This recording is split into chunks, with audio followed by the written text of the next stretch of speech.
Let's talk about question 16, which will also be a really quick one. If we want to start solving this circuit with superposition by leaving Vs on, how many other sources do we need to null out? Well, first of all, in superposition, we only zero out the independent sources. So let's figure out how many independent sources are there. Is is independent,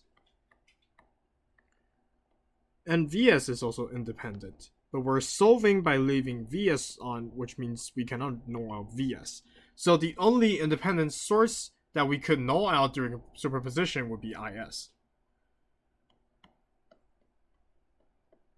Meanwhile, every other source we see there is a dependent source that could be dependent on a voltage or a current. So for example, this upper rhombus sign is a current controlled current source, while this lower current source is that says G times V of A is a voltage controlled current source. It's all controlled by some kind of independent source.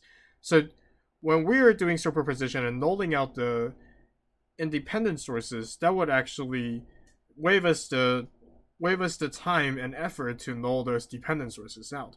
And this is why we only need to null out the independent sources. Because if the independent sources are nulled out, then the dependent sources has lost something that it can depend on.